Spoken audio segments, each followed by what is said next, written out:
नमस्कार। वेलकम दोस्तों।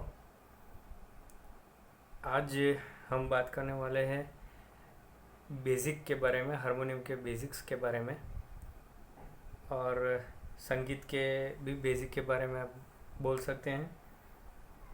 अगर आपके मन में ऐसे सवाल आते हो कि संगीत को कैसे शुरुआत में सीखा जाए, कहाँ से शुरुआत की जाए, अपने आप में से संगीत कैसे सीखते हैं लोग, अपने आप में से कैसे धुन बजाना सीखा जाता है, और ये हारमोनियम की बेसिक्स क्या है, ये सफ़ेद नोट है, ब्लैक की है, ये सब क्या है।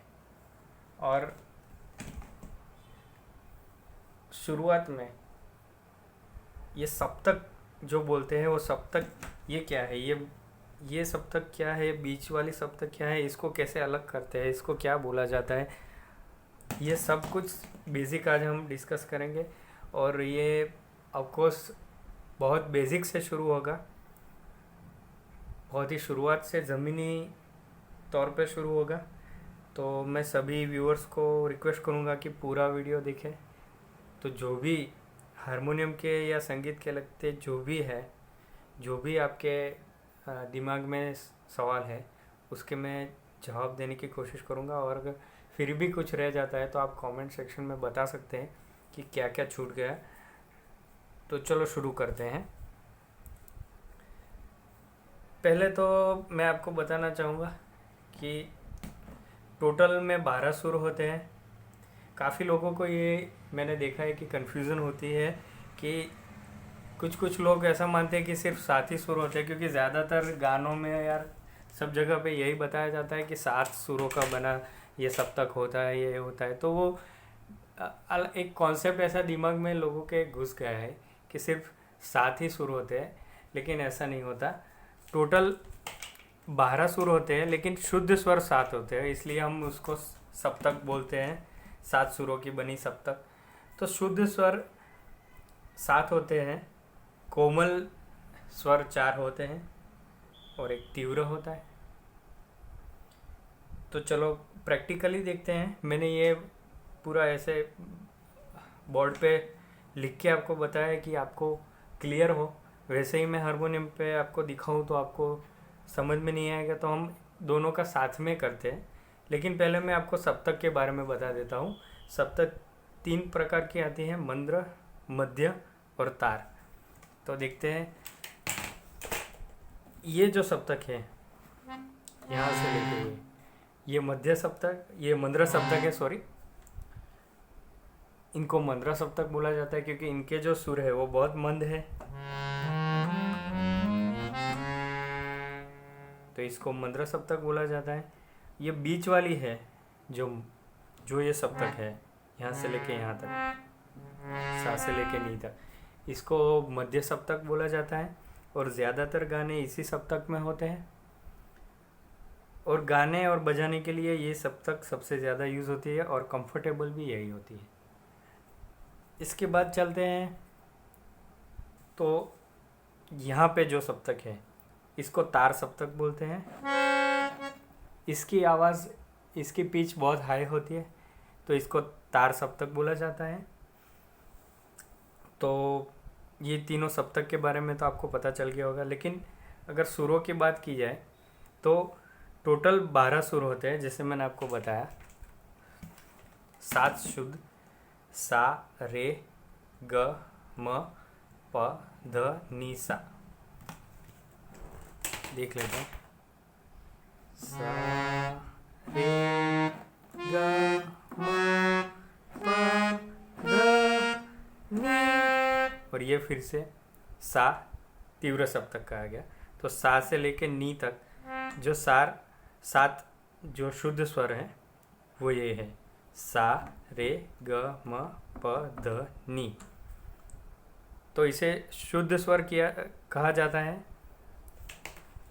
और इसे लिखते वक्त आगे पीछे कुछ भी नहीं किया जाता, प्योर फॉर्म में इसको रखा जाता है।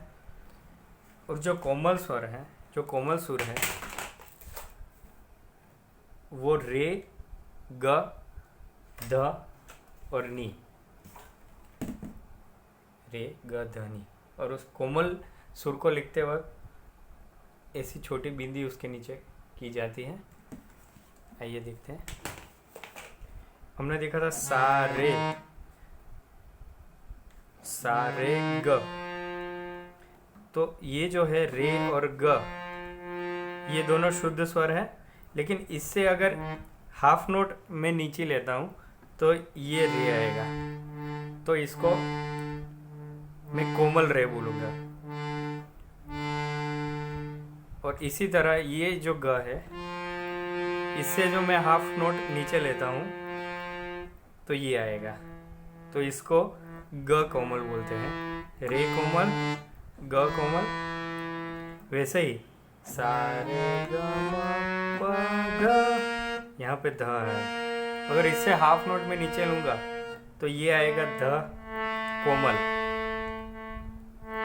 और हमने देखा था ये नी था, तो नी से अगर मैं हाफ नोट नीचे लेता हूँ तो ये आएगा, इसको बोलते हैं नी कोमल। ठीक है, तो रे ग ध नी, रे ग ध नी, ये 4 कोमल के स्वर हैं।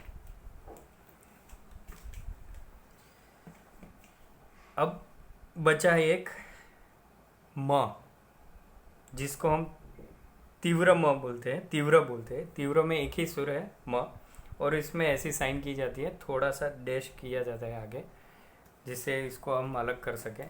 तो हमने देखा था सा रे ग म, तो इससे मैं अगर हाफ नोट एक ज़्यादा लूँ, ऊपर जाऊँ, तो ये आएगा म, तो इसको तीव्र म बोलते हैं।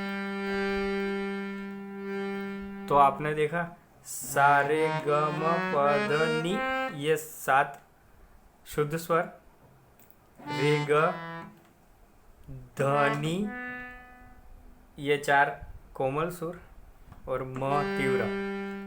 तो ये सब मिला के 12 सुर टोटल में होते हैं, जो कि पूरी एक ऑक्टेव को कंप्लीट करता है।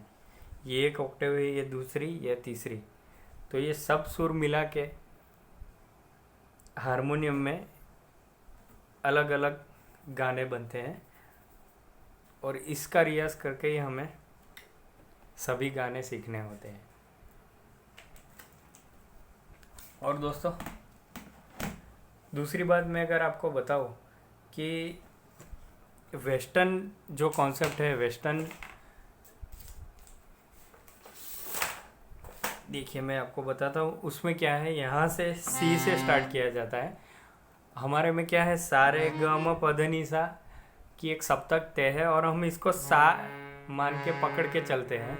वैसा कुछ फिक्स नहीं है कि इस यहाँ से स्टार्ट होता है सा, यहाँ से भी स्टार्ट कर सकते हैं। सा रे ग म, सा रे ग म प ध नी, यहाँ से भी सप्तक बज सकती है, ऐसा कुछ नहीं है। ये सिर्फ अपने को इजी पड़े इस तरह से हमने इसको सा पकड़ के चलते हैं। बाकी ऐसा फिक्स नहीं है कि इसी को सा बोलेंगे, इससे भी सा पकड़ के हम चल सकते हैं। लेकिन वेस्टर्न कॉन्सेप्ट में क्या है कि वो लोग इसको सी बोलते हैं, और ये सी फिक्स होता है। ये सी है, ये सी शार्प, डी शार्प, ई, एफ शार्प, जी शार्प, और ये ए शार्प, बी, और यहाँ से फिर सी आ गया। तो वेस्टर्न का जो होता है पूरा नोट्स वगैरह, सी शार्प, डी शार्प, आपने देखा होगा, उसका ऐसे कॉम्बिनेशन होता है सुरों का। तो आपको इंडियन जो भी कॉन्सेप्ट है वो और वेस्टर्न कॉन्सेप्ट दोनों को मिक्स नहीं करना है, वेस्टर्न या इंडियन को, लेकिन उनका फिक्स होता है। जैसे यहाँ से सी से स्टार्ट हुआ तो वो फिक्स है। अपने में किसको भी सा बना क्या गीत गा सकते हैं, बना सकते हैं, कुछ फिक्स नहीं है कि यही सा है।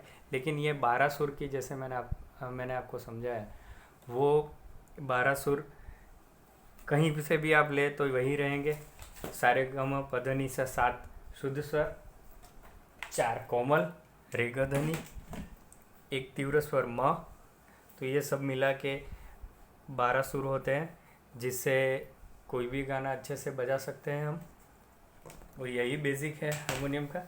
दूसरी मैं अगर आपको बात करूँ तो अगर आपने हारमोनियम ये कॉन्सेप्ट सीख लिया हारमोनियम का, तो ये हारमोनियम पे ही नहीं लागू पड़ता। कीबोर्ड बोल सकते हो आप, पियानो बोल सकते हो, एक्कोर्डियन बोल सकते हो, सभी पे शुरू में यही कॉन्सेप्ट रहता है, कुछ अलग नहीं है। आप ये सीखोगे तो सब जगह पे वही लागू होगा। तो ये बहुत ही बढ़िया चीज़ है कि अगर आपने हारमोनियम सीखने की ठानी है तो आपको एक अपॉर्चुनिटी, और आपको मतलब बोले तो एक पॉजिटिव पॉइंट यह रहेगा कि आपके पास सभी सुरों का सेट तैयार है। आपको पता है कि ये सुर कौन सा है, ये सुर कौन सा है।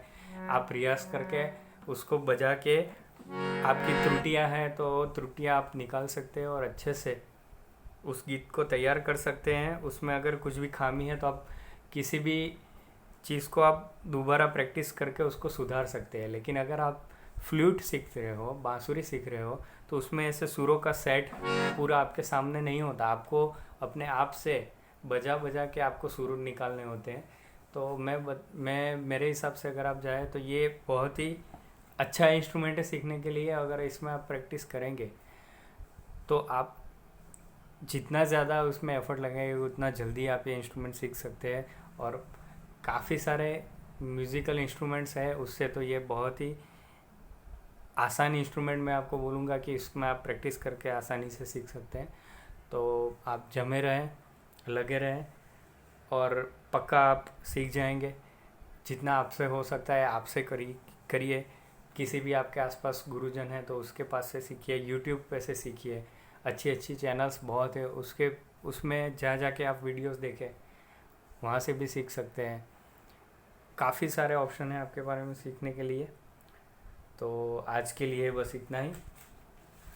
नमस्कार। और अगर मैं इसमें अगर कोई पॉइंट रह गया है तो आप कमेंट सेक्शन में मुझे बता सकते हैं कि आपको और क्या क्या जानना है, किस बारे में आपको जानना है। तो मैं ट्राई करूँगा कि नेक्स्ट टाइम मैं उसके बारे में ज़्यादा अच्छे से बता सकूँ। अगर आपको लगता है कि कुछ कॉन्सेप्ट मुझे अभी क्लियर नहीं है तो आप कमेंट सेक्शन में श्योर मुझे बता सकते हैं। और इस वीडियो को लाइक और शेयर करना मत भूलिए। अगर मेरी चैनल सब्सक्राइब नहीं की है तो सब्सक्राइब कीजिए। नमस्कार, थैंक यू।